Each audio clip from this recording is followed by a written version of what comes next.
Hello, I'm Pagan, Blackbird of Blackbird's Brew. Happy Tuesday and welcome to Pagan Problems. Let's talk about restoring ancestor veneration. Ancestor veneration is a fundamental aspect of many forms of paganisms. However, in recent times this seems to have fallen off to the wayside just a little bit. The general breakdown of the family doesn't exactly make honoring the ancestors a natural impulse, and in the United States, many of us are an ocean away from where our ancestors dwelled, and we may spend our entire lives with never treading upon a single inch of soil upon which our ancestors used to walk. And let's not forget the impact of woke culture, which actively and intentionally vilifies entire ethnic groups. Because it's so much easier to blame present-day problems on people who have been dead for centuries and their descendants who weren't even alive when the past wrongs, whether real or imagined, took place. Easier to do that than it is to take responsibility for one's own personal choices. But I digress. The point is, the modern disconnection from one's roots is a common problem for many people, and this has an impact on the way we practice. Unfortunately, we probably are not giving our ancestors the same attention and honor that they would have gotten during pre-Christian times. So let's just talk about how we might start to reverse the trend. And we can begin by not applying modern standards to past civilizations. This is one of the most unhelpful trends. Just looking down your nose at the past, make sweeping judgments about everything and everyone without taking into account what was actually normal in those times, what was the norms of society, what was the state of knowledge, all of those things. Don't take any of that into consideration. Just glare and judge. And I can't help but notice that the people who indulge in this behavior most publicly, they often react quite horrendously when anyone criticizes them or their ideas, and then they screech at the top of their lungs, oftentimes in rather pathetic TikTok videos, "How dare you judge me?" This is incredibly immature behavior, and we have examples of it everywhere on the internet. And I wish it was possible to hand over such individuals to the justice of Granny from the old show Beverly Hillbillies. Granny had a way of explaining right from wrong to people behind the woodshed, and the way she did it made standards abundantly clear. Now, the Christians would say, "Do not judge, lest ye yourself be judged," but I prefer Ayn Rand's variation on the expression. Judge and prepare to be judged. And I would add that one should have opinions that are sufficiently well thought out that you can actually explain and defend your ideas in a discussion. There is something that's very puritanical about the hatred of people who lived in past eras. The Church of Woke has deemed such people impure and divided them into oppressors and victims. And they declare that the sins of previous eras impact us all today, and everyone is doomed to repeat this ghastly pattern unless the evil descendants who are born evil of the oppressors repent and allow the descendant of the victims to walk all over them and treat them abominably. It's all very Marxist and very Calvinistic. In Calvinism, you have this idea, a very strong idea of predestination, that the Almighty had already decided the eternal fate of everyone and there was no change it. Either he had deemed you righteous or he had deemed you unrighteous. Now, I don't claim to be a scholar, but I have read enough of history to know that Marxism and Calvinism have never made anyone happy or turned them into a better person.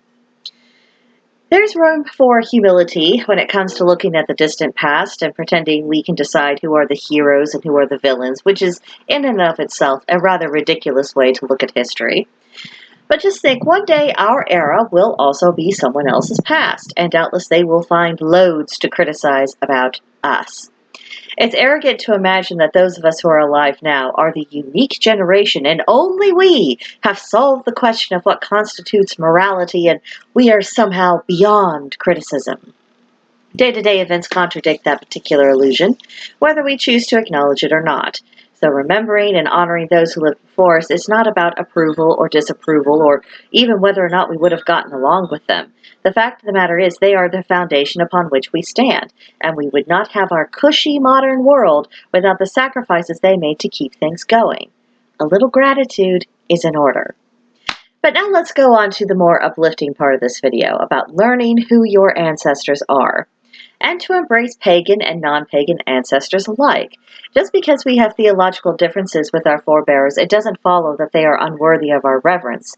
It took everyone in our family tree to bring us into being. And now, traditional ways of tracing ancestry are admittedly time-consuming and slow, and obviously you're going to have to cultivate patience to track down documents, to read through them, make careful notes of the information, but it does provide a solid starting point. And if you are comfortable doing so, you could take a DNA test to determine where your ancestry is rooted. Now, before you do that, carefully review any relevant privacy information, and also do your research regarding what testing service provides the greatest accuracy. And on top of that, also prepare yourself for the possibility that there could be surprises in your results, and that the test might reveal family secrets that you were not previously privy to. Now, if you do find yourself in possession of oh, I guess our family tree took a little deviation, but no one talked about that. Um, Just think about it, exercise good judgment about whether or not it would be for the best to share that sensitive information. Just because you've discovered someone else's secret doesn't necessarily mean that it's now your secret to expose to others. And I would just say don't make a ruckus just because you can.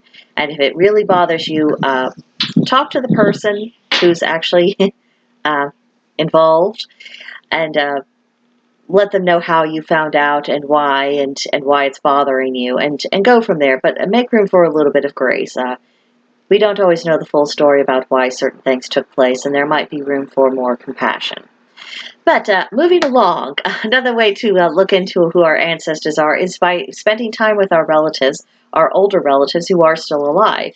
They are invaluable for identifying people who we never met in pictures, and they also have stories to share, and they will be very happy if for once someone would allow them to actually share those stories. And also, don't take it for granted that cherished family traditions will automatically get passed on. Keep a record of them in case a future descendant would like to revive older customs. And then find out all that you can about the regions that your family has come from. Now, if you're in the United States, this also includes different areas of the country where your family may have been settled in during different time periods. It's rare, but there are some families in this country who have been here since the late 1500s. And in nearly 500 years, those families probably covered a lot of ground. So the history of those places, quirky local customs, ways that your distant relatives may have made their mark on that community, it's all part of the journey. And obviously, this also applies to other areas that your family may have immigrated from. Learning about the history of those regions may reveal why they chose to leave their homes and make a fresh start here. And don't forget to learn about, the cuisine of your ancestral lands, as well as, folk dances, traditional styles of music, art and artists, folk crafts, architectural styles, traditional forms of dress.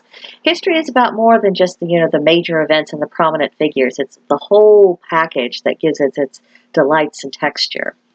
Some traditions from ancestral lands may have been preserved within your family, and finding out about those may enhance your sense of connection about those who have gone before you.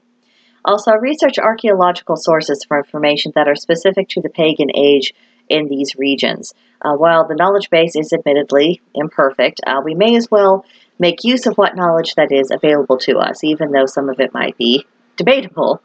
And it is true that most discoveries are still very much open to interpretation, but that can be the fun part of it, finding out what the competing theories are, what they're based upon, who has the strongest arguments based on available evidence. It's interesting.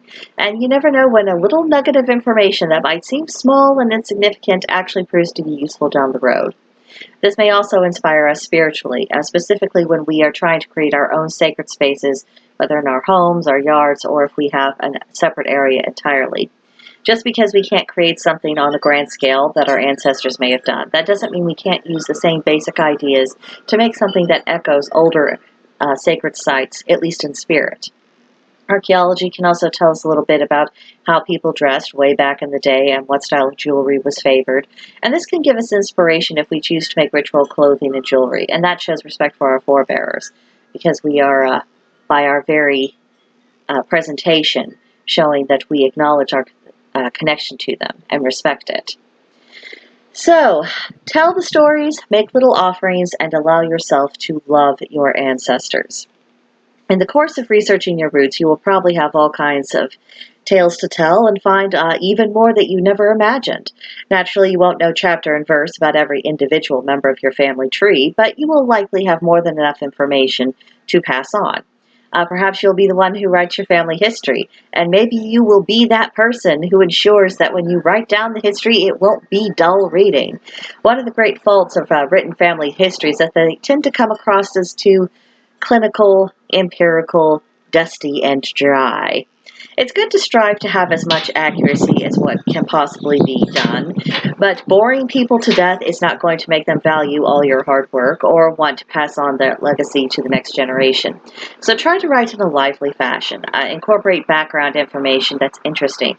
Make it personal and treat it as one of the great sagas, because it is your family saga, and you should be proud of it.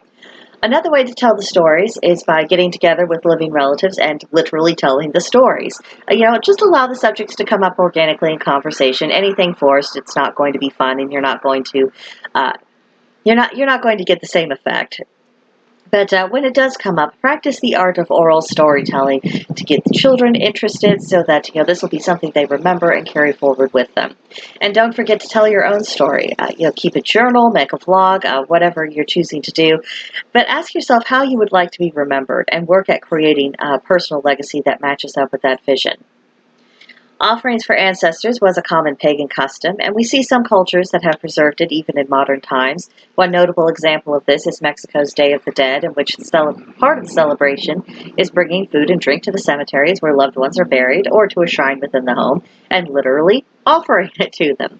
Now, we may live in a community that has rather tedious rules about what is and is not allowed to be left at a gravesite, and if that's the case, just make the most of what is deemed acceptable. One thing you could do is to plant and tend a particular plant. Put it by the headstone, especially if that happened to be a favorite plant of your loved one.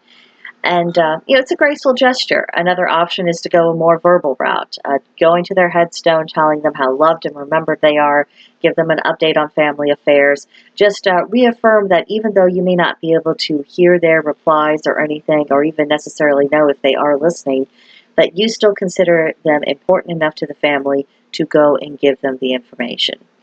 If you live far away from where your relatives are buried, or you're in a position that you don't know who they specifically are, you can still create a shrine to your ancestors within the home or in your yard and periodically leave them tokens of respect. Now, currently, we are living in a society that seeks to create contempt for ancestors, so loving them, respecting them, going out of your way to show honor, that may require some pretty significant mental and emotional deprogramming and then reprogramming. But the effort is courageous and it's worthy of respect.